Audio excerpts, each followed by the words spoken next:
You're listening to the What's Happening podcast with Gary Watts. Let's talk about some things today. And we're going to get into Iowa women's basketball, of course. But let's talk about yourself and where you started and you got into coaching, and we can talk about that, your family, and talk about your coaching staff, and then we can get into some individual players in the upcoming season. But let's start out with where you came from. And you started out in Appleton, Wisconsin? Yeah. So you're a Green Bay fan. I say I'm an Iowa girl, but I actually was born in Appleton. And my dad is 93 years old, still a Green Bay Packers fan to this day. So, but we moved to Marion, Iowa when I was 5 years old, and I've been here ever since. And, you know, I went to Linn-Mar High School and had a very good basketball career there, but I loved all sports. I played basketball, softball, volleyball. I ran track. I kind of did them all. Basketball was my real love, though, and so I had the opportunity to go to UNI and play on scholarship there. You know, I graduated in 1979, so 1972 was Title IX. Passage of Title IX opened up some scholarship opportunities, so I did not get a full scholarship.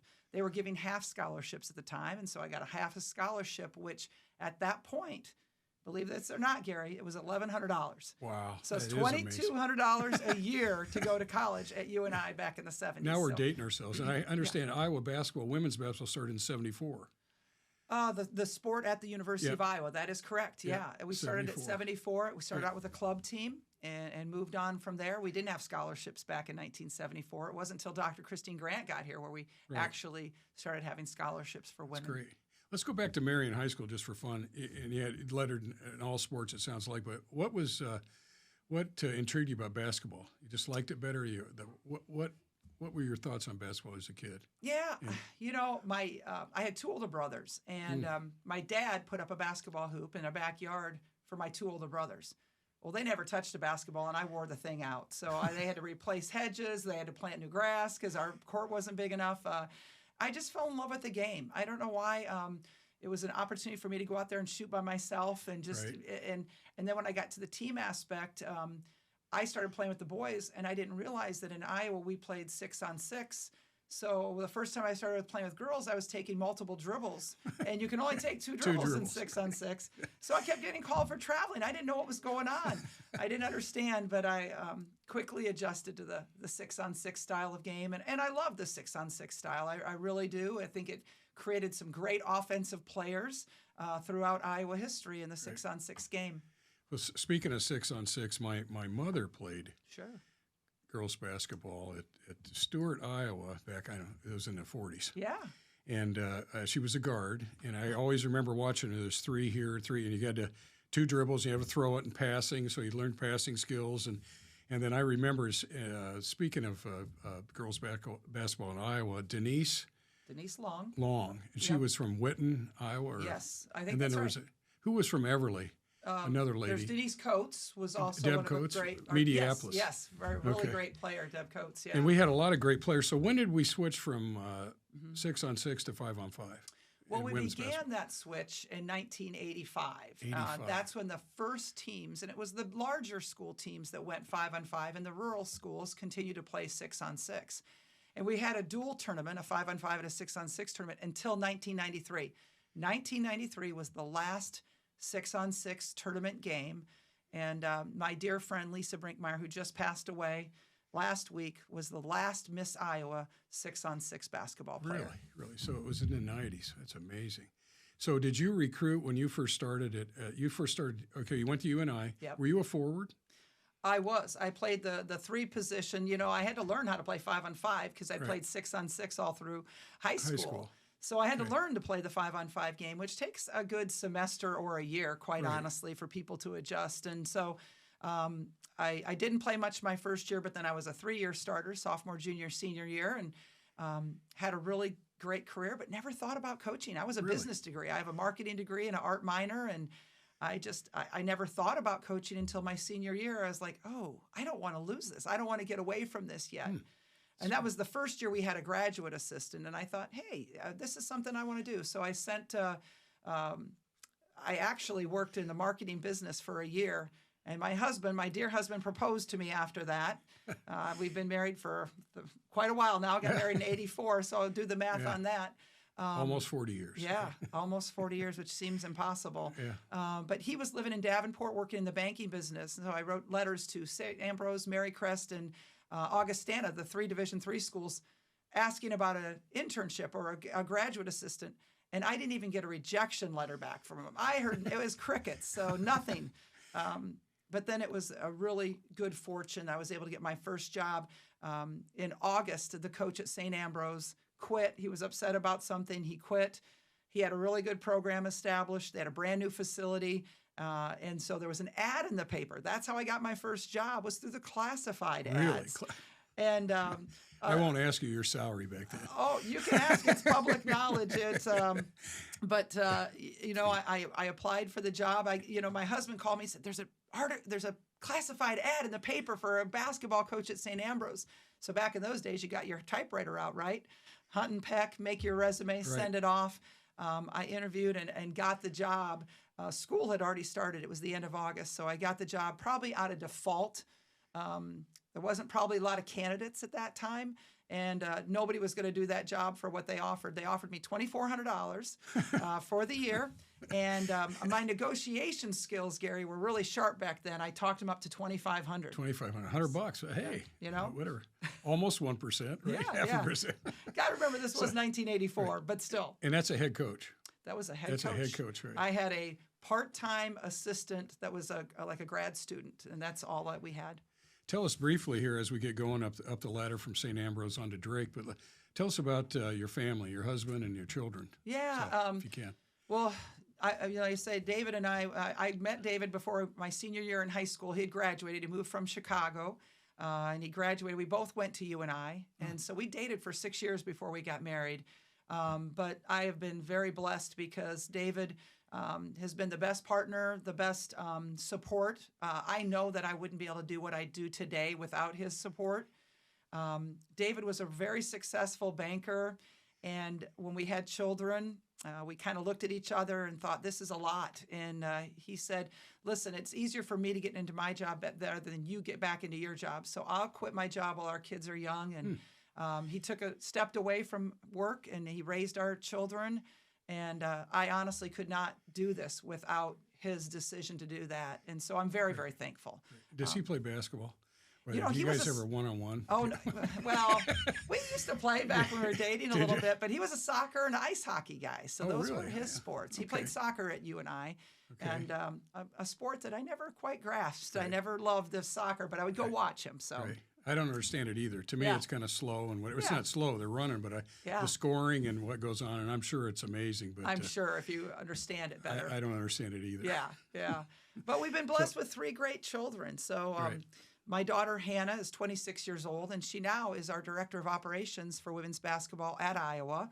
She has her sports and rec management degree and just graduated last week from Northwestern with her master's degree. So we're very proud of her. Great. My other daughter is 23, and Emma just graduated from Iowa in education, and she's going to be a 5th grade teacher in West Des Moines. Okay. Very excited to have her start her career. And our son is 21, and he's going to be a junior at Grinnell College. Great. And he plays basketball on the Grinnell Benz basketball team. Great school, hard to get into. Great school. It's like people don't know about Grinnell, but it's like a Harvard of the Midwest, isn't it? Absolutely. Or even better. So hard to get in, and it's he's studying economics, and he's the only Iowan on the basketball team from Grinnell. They come from all over the United States to play basketball at Grinnell and to study there. It's just a great school. And it's a neat little town. Grinnell's a nice town. It is. So here we're at St. Ambrose, $2,400 a year. Yeah. You're getting your feet wet. So tell us about your success at St. Ambrose, what you learned, maybe what you learned about discipline, leadership, what type of student athletes to recruit, and then let's get to Drake. Yeah. So, you know, when I'm at St. Ambrose, I have to learn everything, right? So I'm definitely green in this business, and so I would come over here and watch practices by Vivian Stringer. I would go to UNI. Eldon Miller was the coach then, and I would watch his practices there, and I would read every book that I could find about basketball and drills and leadership. I would go to clinics. So I really learned on the job there, and I am fortunate. I had a pretty good team. We had a brand new facility, and we had some scholarships that we could start giving our players. Back then, there wasn't the big discrepancy between Division I, II, III, NAIA. And I was getting some kids that could play Division I basketball. I was able to recruit them. And I really learned a lot of our recruiting from our football coach there at St. Ambrose. I would go talk to him and ask him about it, and he really helped me with that. So I learned how to recruit. I got some great players. A local player, Robin Becker, who played at Cedar Rapids Jefferson, came to play for me there. She was an All-American. She's now the head coach at Missouri. And so I had some really good success. We got to the last 2 years there. We were there. We were ranked number 1 in the country. We got to the Final Four, but never were able to win it. But with that, I was named the National Coach of the Year by Converse, and it allowed me to have some Division I opportunities. So when I was 29 years old, I interviewed at Drake and got to go over there and be a Bulldog for the next 10 years of my life. Did you start playing in an app center, or were you at Vets Memorial Auditorium? We played in the field house back then. The men played at Vets, and we played in the old field house that had been right on the campus. Yeah, right on campus. Okay. And then I played there for 2 years, and then we dug the dirt for Knapp Center, and we were in the Knapp Center for my last 8 years, which is a beautiful building. Yeah. So tell me more about Drake, and that's where Jan Jensen played with you, which is just, if you guys don't know Jan, she's the best. Yeah. Great assistant, great person, just the best person I've ever been around. I've been blessed to have an amazing staff. Right. And Jan was one of them. You know, Jan had that situation where she was going to be her senior in college, and here comes this new coach from St. Ambrose, and she's like, "Oh no, is this coach going to like me as much as my last one, or what's going to happen with me?" So I was lucky I got to coach Jan a year, and Jan had a terrific year. She led the United States in scoring at 29.7 points a game. She was a Rhodes Scholar candidate. She was up for Academic All-American, or she was the Academic All-American of the Year for women's basketball. And just had a marvelous career for us. But then she went and played professional ball. We didn't have the WNBA back then. Right. So she went and played professionally in Germany and won the German Cup over there. At that point, I had a position open. I'd been at Drake for 2 years. I had one of my assistants left, and I moved people up. I started out as a director of operations, and she moved right into an assistant coach within that summer.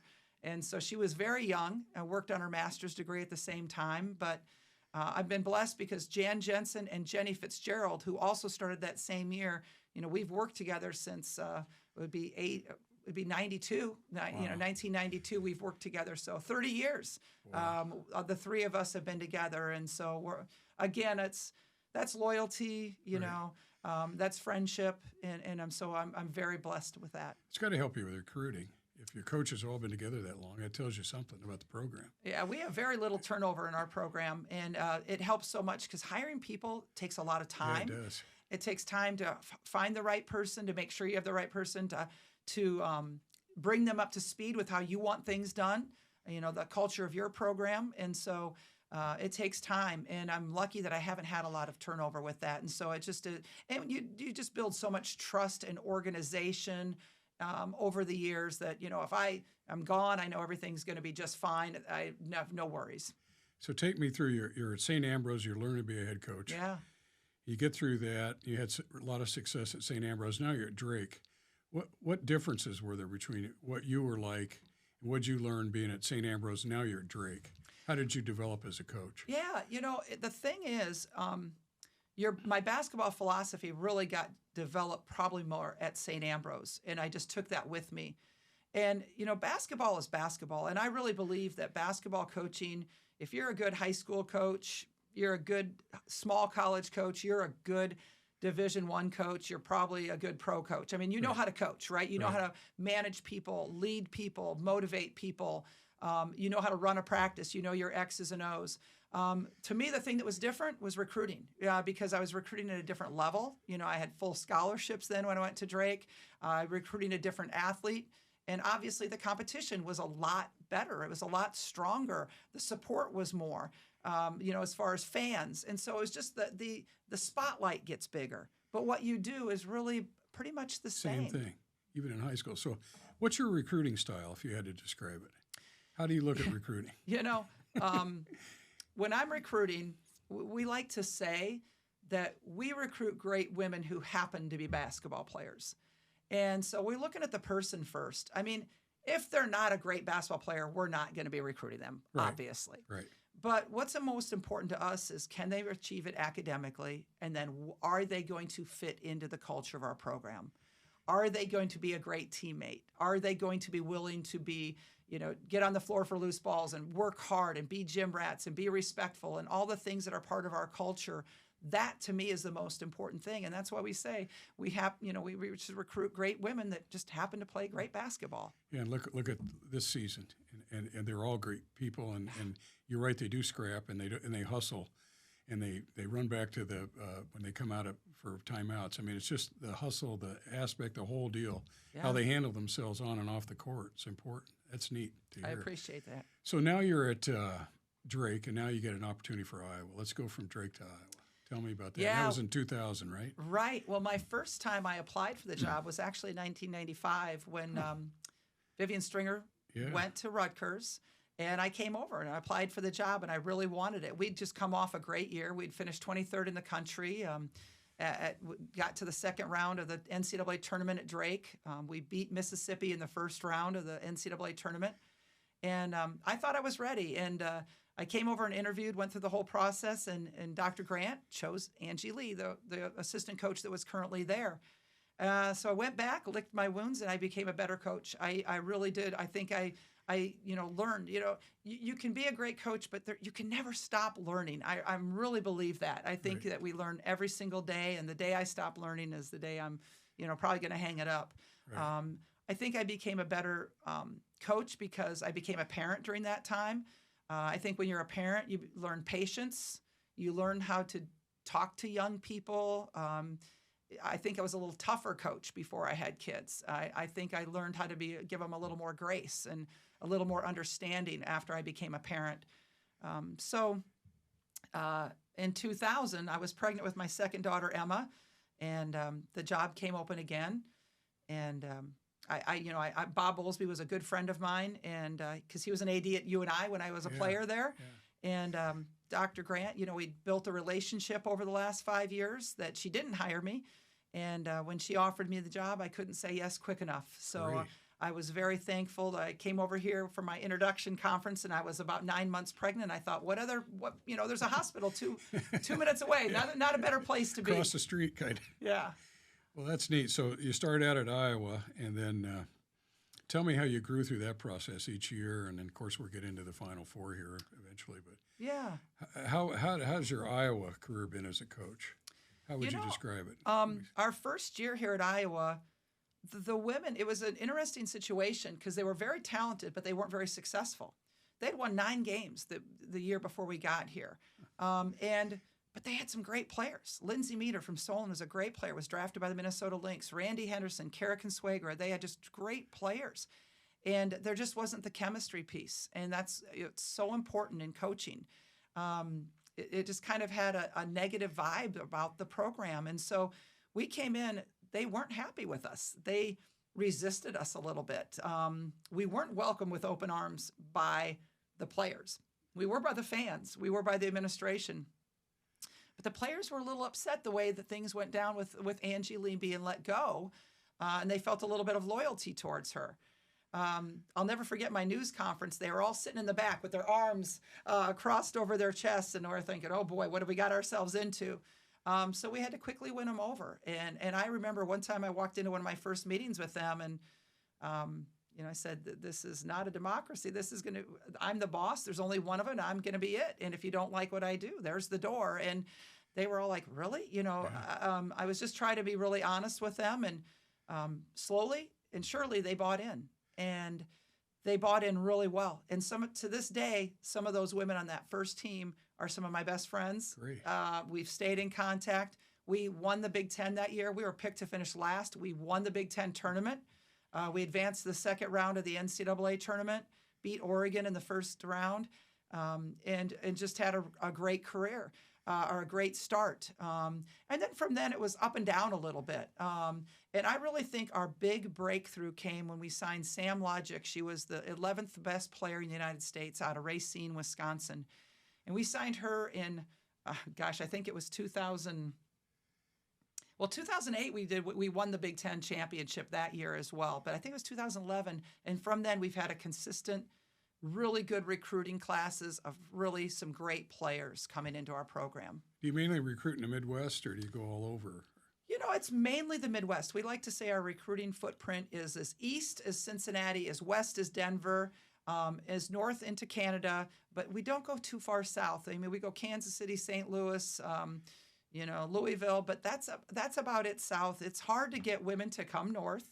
Yeah. The weather is a factor. Yeah, I bet. And there's some really good conferences in the South. We have the Big 12 and the SEC in the South that we're battling, and we don't have those in the North. So you have you start out. You've got your recruiting's going pretty well. I mean, of course, I can't imagine what's going on now after your final game, right?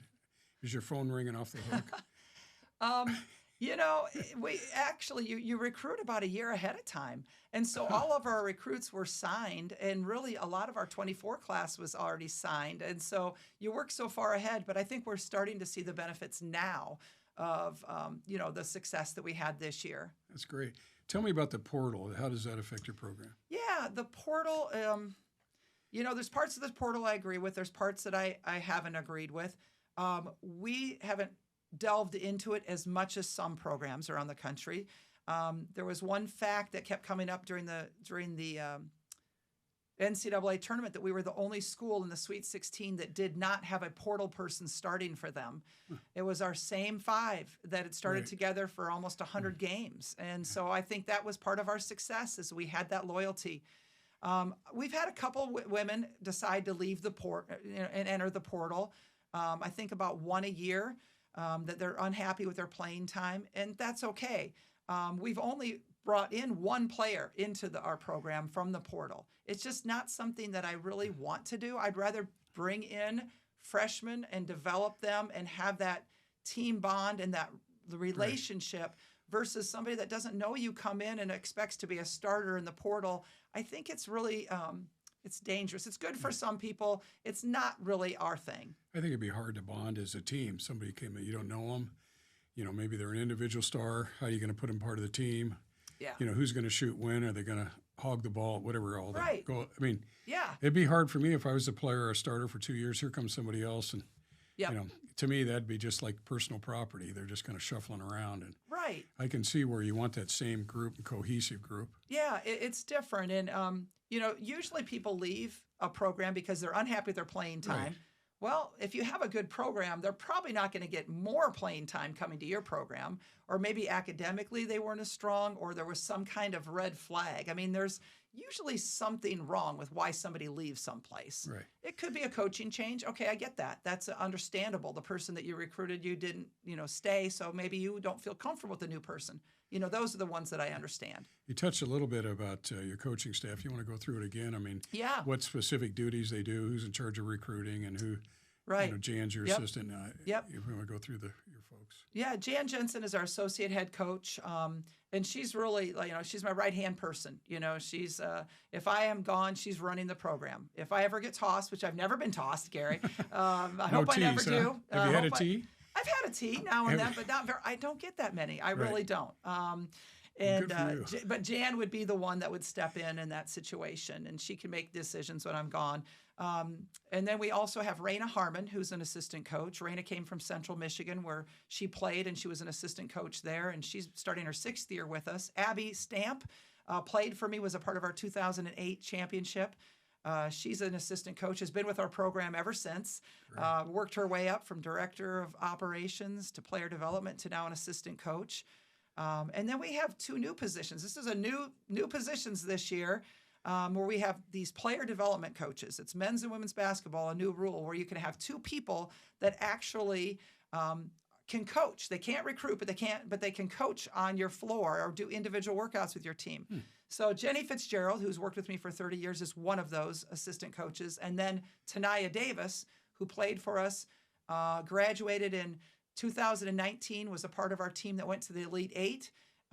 We welcomed her back just a short couple of weeks ago to also be in one of those positions. And then my daughter is our director of basketball operations. And then we also have an analytics and video person on our staff, Ben Lober. So during a game, do each assistant look for different things on the court? Who's rebounding, who's boxing out, are you looking out, what play they're running? I mean, how do you break that down for your coaches during the game? Yeah. What are they looking at? Yeah, we break it down by position. So Jan Jensen is a post coach, and she's had great success. So she's primarily watching our post players. Then we have Abby Stamp, who is a point guard, is primarily watching the guards, the point guard play. And then Raina Harmon coaches our wings, so she's primarily watching that. But we're also having people watch our certain defense. We track all of our defensive numbers, what is working for us defensively. So if we need to switch up our defenses, we have a manager that's tracking offensively what plays are working for us. So at halftime, we can say, well, that play didn't work. We don't want to do that anymore. This one worked really well. Let's keep doing that one. So we have different responsibilities on the bench. When I come into the huddle, the first thing I want to hear is defense. Like if anybody has any information they want to give to me in defense, and then offense, and then I'll go meet with our team individually. So we have pretty much a system that we can be effective. Communication in a short amount of time has got to happen. Yeah, that's pretty neat because a lot of people don't know what's going on in the huddle when they come off the court. Well, there's a lot of things going on. There are. And defense wins games, doesn't it? Yeah. Defense wins championships. Yeah, I'm sure you'd say that. We're a pretty good offensive team, and so my defense is good. It's not the best in the country, but my offense is the best in the country. This year we were the number one team in scoring at 83.7. We were number one in field goal percentage at 51.1, and we were the number one in assists. So our offense is really, really good. Our defense isn't as good. We were seventh best in defensive rebounding, so I was happy with that. But we're not bad either. We're just not maybe as good as we are offensively. Well, let's talk a little bit about. We've talked a little bit about coaches. Let's talk about this season, which I get goosebumps thinking about it. I hadn't really paid attention a lot. And then some of the guys in the office with young daughters were going, "Hey, Gary, can you give me tickets to Iowa women?" No, I tried to get tickets, which I think is fantastic. We got to fix that. Yeah. So. And little by little, I started turning the TV on. I think one of the first ones was Iowa, Indiana. Oh. Fantastic. Indiana's fantastic, too. And a great team. They were ranked second in the country at that point. And, I mean, I'm like, whoa. And I really, I hate to admit this, but I hadn't seen Caitlin Clark play. Yeah. And all your folks, Warnock's, Sonano, it was fabulous. Kate Martin. I mean, I hate to miss anybody. Right. But I'm like going, wow, this is fun. And I have a running group. And we were all talking about at lunch, we run, and we were talking about how much fun it is to watch the Iowa women. Yeah. And there was and I'm sure it's like electric talking about it. Everybody that I ran into was talking about the Iowa women's team. It was fabulous. So if you don't mind, just take me through this year, and maybe you start from the year before, where you went and how you got, and obviously we want to end up in the Final Four. But take me through the last few years at Iowa women's basketball and then how you got there. Yeah. The progression. We've really had a good product for quite a while, and maybe not anybody, I think the COVID really took a bite out of that. Right. So we were getting some sellouts when we went to the Elite Eight back in 2019. And so our last several games, when we had Megan Gustafson, she was the National Player of the Year. Just a phenomenal player and person. And so we were getting some sellouts in Carver Hawkeye Arena at that point. And then the next year came, Megan graduated. We had Kathleen Doyle, who's a fabulous point guard. We had a lot of people back, and we were doing very well. And then COVID happened, and we didn't get to compete in the NCAA tournament that year. And then the next year, we were able to compete, but we couldn't have fans. Yeah. So there's nobody coming to the games. But yet we win our first game against Central Michigan. We make it to the Sweet 16 after beating Kentucky. And then we lose to UConn in the next game to go to the Elite Eight. So now Caitlin is a freshman, and there's starting to be a little bit of buzz around this program. Again, we got to the Elite Eight. We have this phenomenal freshman who was named the freshman of the year in the entire country. So we come into our sophomore year, and we had a really great year 2 years ago. We won the Big Ten. We won the Big Ten tournament. And then we are hosting the NCAA tournament. I can't even remember who we beat in the first round. That's really terrible, but I can't remember who we beat in the first round. And then we got upset. Creighton, we have a full house. I remember that. And it's a full sold-out Carver Hawkeye Arena, and we lose to Creighton. Didn't that lady that played Dia against Caitlin played really good D, didn't she? She did. Wasn't she in Iowa? Iowa girl? I'm not sure about that, but Creighton is a good team. Yeah. Creighton is a very good team that competes in the Big East. And they showed how good they were because when they went after that, they beat Iowa State. Yeah. And then they lost to number 1 South Carolina to go to the Final Four. So they proved that they were a very good team. But it still was a heartbreak for us. Right. And so last summer, we really decided that we were going to use that for good. We were going to use that disappointment, as a delay to our goals, but not meaning it was a defeat of our goals. And so we came into this year believing we had all 5 starters back, that we could have a great team. Right. We were ranked in the, number 4 in the country. And there was a buzz about our team right from the beginning. Right. Coming off a Big Ten tournament championship, a regular season championship, you got this team that's ranked in the top 4. And so our crowds were really good all year long. In fact, we finished 2nd in the country at over 11,000 average attendance in Carver Hawkeye Arena. But it was at the end of the year, again, when everybody gets excited, we had game day here. There's only 3 women's basketball game days in the whole country, and we had one here in Carver. That's and great. ESPN told us it was the best one they had. Great. They said when they were at other places, they had to go into the dorms and try to get kids out of the dorms to come, and they said this was, we just Iowans exceeded their expectation of what they would show up for on game day. How did the players react to a full house? And the crowds and the fan base is just phenomenal. Yeah. I mean, they had to just eat it up, didn't they? I mean, to enjoy playing at home? Absolutely. You work hard. It's like an artist, right? If you work hard at your painting, you don't want to hide it behind, you want to show it to everybody. And I think we're the same way. It's like we work hard on our game. We want to show people, we want people to enjoy our game as much as we enjoy it. Just like a piano player would want somebody to enjoy their music. We want people to enjoy our game. And so, yes, we love having people there. We love having young families. I think my women are amazing role models. Yeah. And I don't think you're going to find better role models. So take let's talk about hard work. Because a lot of people see, the players show up and, a couple hours and they go home. They don't see the hard work. Let's talk about practice. Let's talk about going to school. Let's talk about finals. Let's talk about their families. So talk about what. Give me an average week in a basketball player at Iowa. Yeah.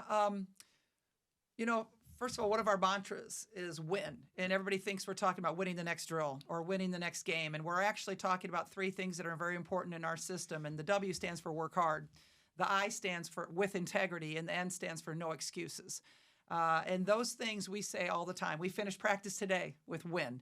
And I said, if you do those 3 things, we're going to win a lot of games. And I believe that with all my heart. And so work hard is the number 1 thing. And yeah, as you know, Gary, nothing is ever easy. Right. If it was easy, everybody could do it.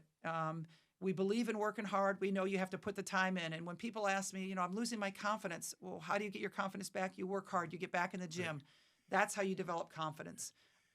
I can't give you confidence. I can try to motivate you and build you up, but you have to earn your own confidence through your own competence of your own hard work. Right. So practice is a couple hours? Yeah. And then what do you do in the off season? Maybe going to go through that. Yeah. Lifting weights we talked about earlier. Well, this is an off season right now, but we're in the gym.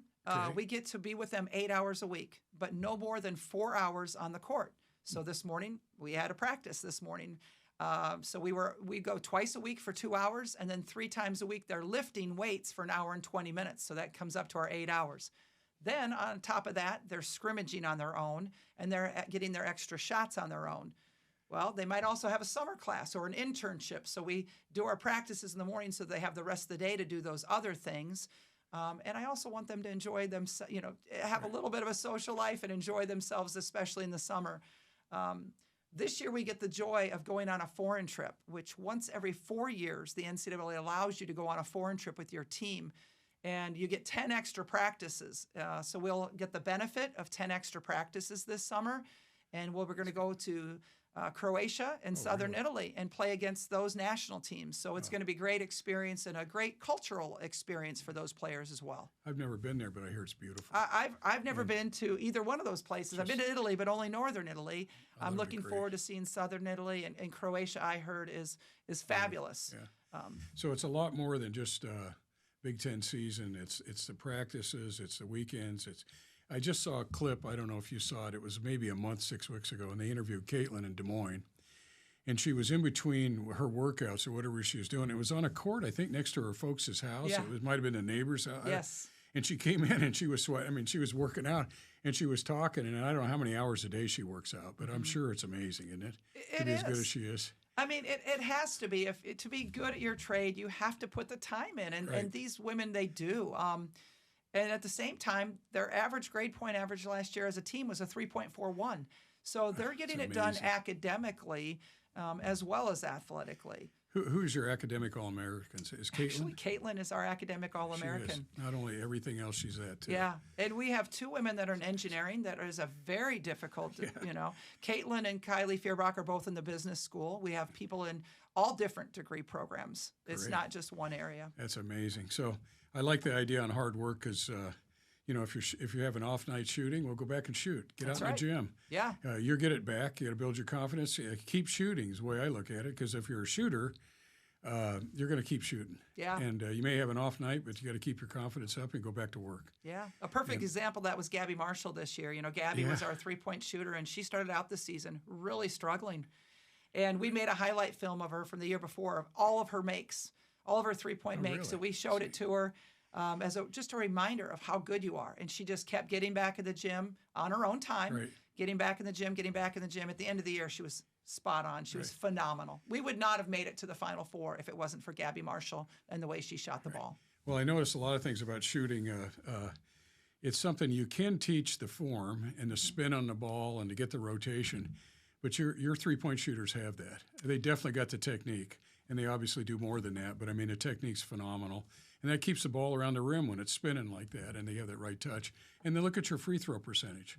Wasn't it in the 80s overall as a team? I can't remember exactly what it was, but it was, right around there, I know. Yeah. It was very good. I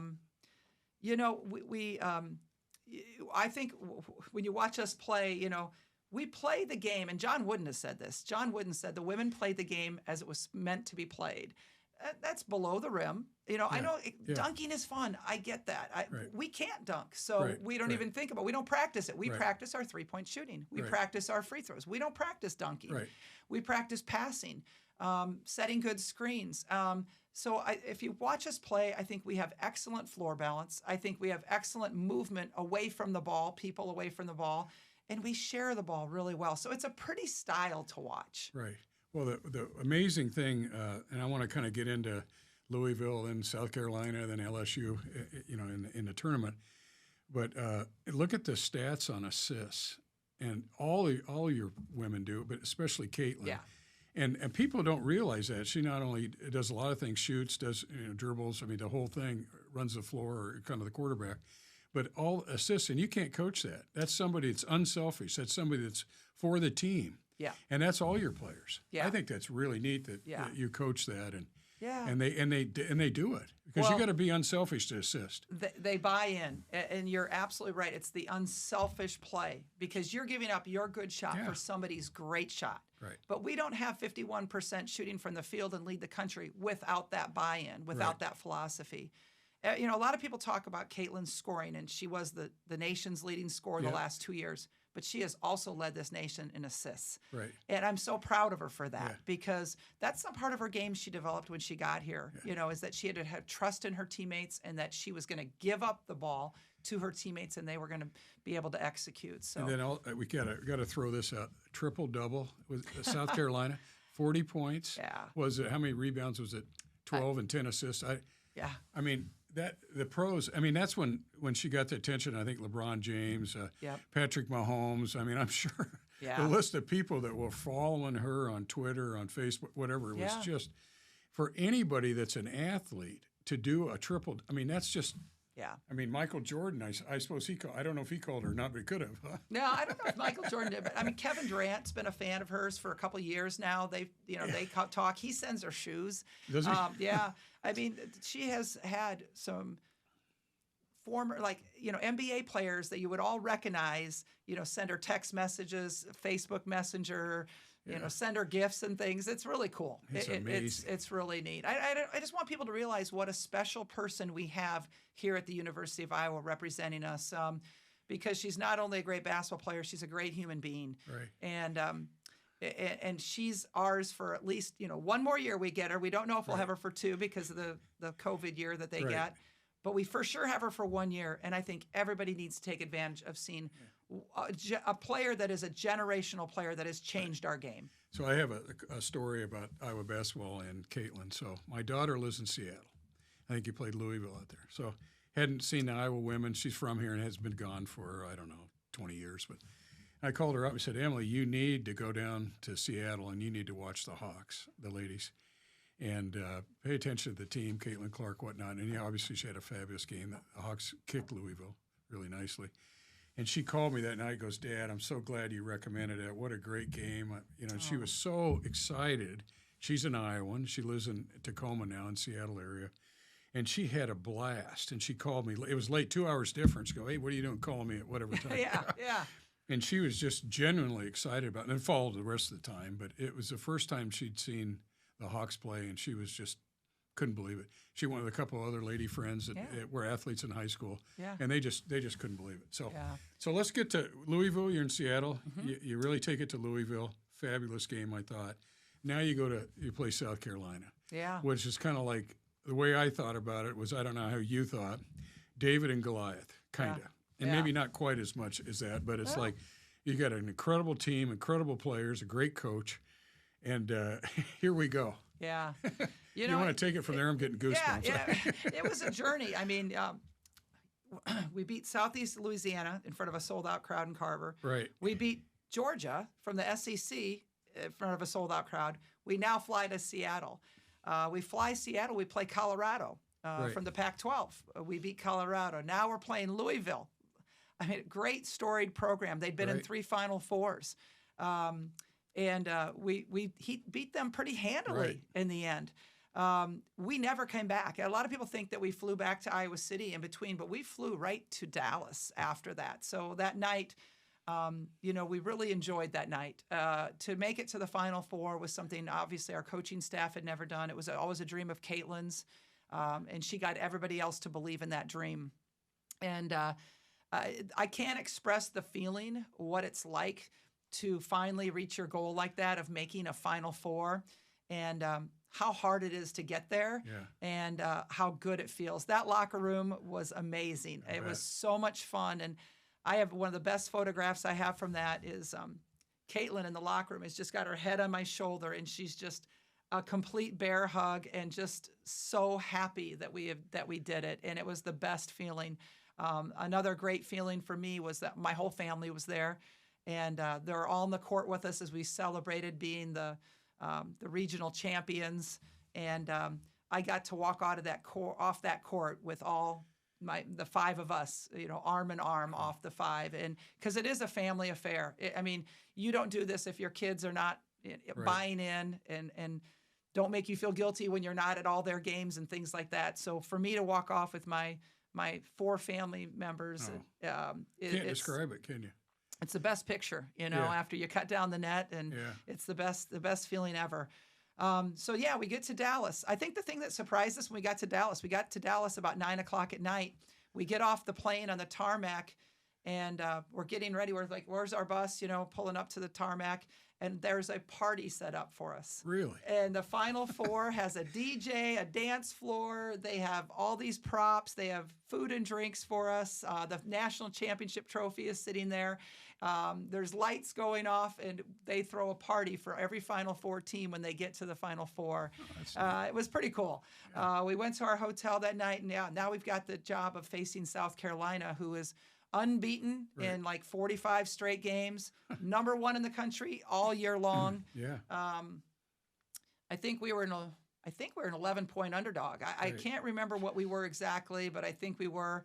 And our team did not hesitate. They believed. They never were like, oh, this is South Carolina, we're supposed to lose. I think we might have been the only people in that arena that thought we were going to win. Right. But it's all that mattered. It was just all that mattered was that we believed that we could win, and they did it. It was one of the best. That's probably one of the best games I've ever seen, men or women, by the way. And you just kept attacking. You didn't quit. If they got ahead, you got ahead. You went back, you made the shot. You never had your daubers down. You just kept fighting them. Yeah. And it was just, I'm just sitting there just going, this is just, it's fantastic. It reminds me of the hockey game when the USA Olympics, so the guys won in 80. Miracle on Ice? Miracle, yeah. They beat the Russians, which was a pro team. They're just a bunch of college guys. Same type of feeling you have when you beat South Carolina. Yeah. I've never seen anything like it. I mean, you got 6'7" Yeah. post players that were just trying so hard to box out.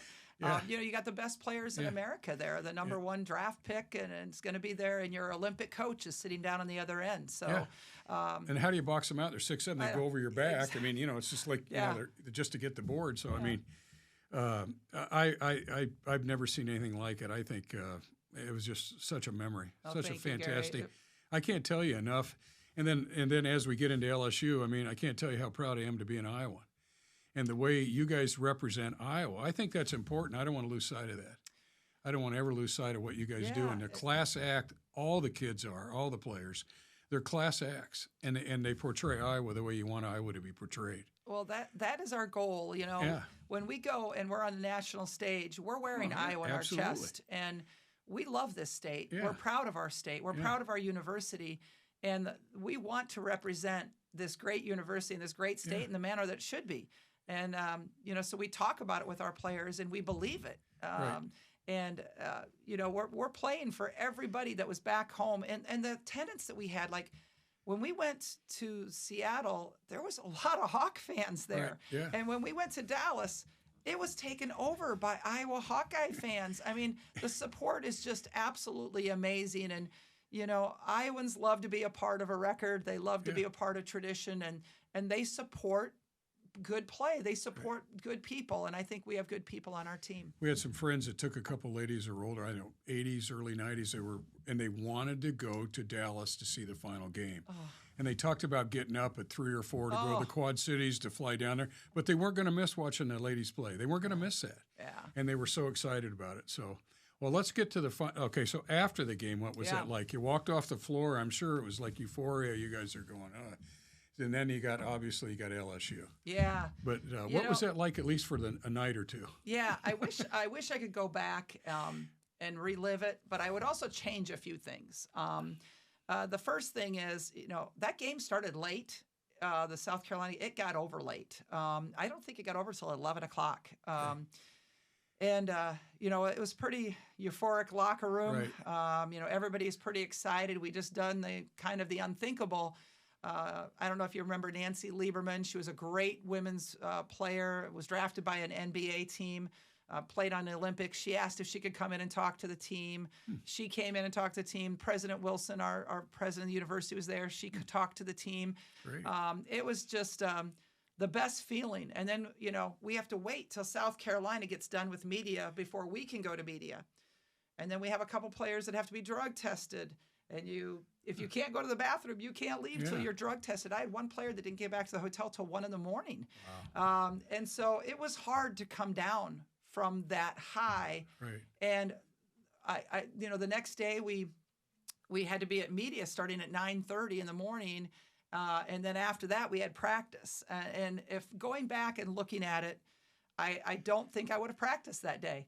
I think I would have just done mental practice and really kind of let them have more time away off their feet, maybe napping, recovering, because the emotional high was so high. And to get back up again was really difficult to do. And I think we went out there and we played a good game. LSU played their best game of the year. Right. They really did. Player that had only averaged 2 points a game comes off the bench and, has 22 and, things that you're not expecting like that. But LSU played a great game. Right. I don't know that we played our best game, but again, I want to take some credit. That it was my fault. Looking back on it, I wish I would have done things a little bit differently. I wish I would have addressed the mental part of that more than I did. The mental fatigue that my players were going through. I wish I would have talked about that. If we make it back, I'm gonna be a lot more prepared. We got a new year. It's coming up. Gonna be a lot more prepared. And you're right about the player. I don't remember her name, but when she banked it in from the side and threw up 135, I don't know, and it banked, I go, oh, she's on today. Yeah. And she was on. She made the shots. Yeah. But somebody that didn't score hardly any No, and comes no. into the game and just Yeah. couldn't miss. She couldn't miss. Right. Anything she put up was going in. It was crazy. And, Yeah. you know, and so after the game, again, a lot of tears because you're Yeah. never going to play with that group again. You're never going to have Right. Monica Sonano, McKenna Right. Warnock in a Right. Iowa jersey again. And obviously we were disappointed in the result. But again, we're not going to hang our heads. We're No. disappointed we didn't get number one, but we are proud of what we did accomplish this year. And like you said, Gary, I do think we represented the state of Iowa in a good manner. That's still the best thing that you can tell the ladies is it's a class act. Even after that loss, which I'm sure was tough, you give it all, and you represent University of Iowa and the state of Iowa. And there isn't a soul in Iowa that's not proud of every one of you. Well, I appreciate that. We're just excited that you guys, what you did and what you accomplished, is amazing. The other thing I wanted to hit just briefly is when you got home, you're on the buses, you're at IRL.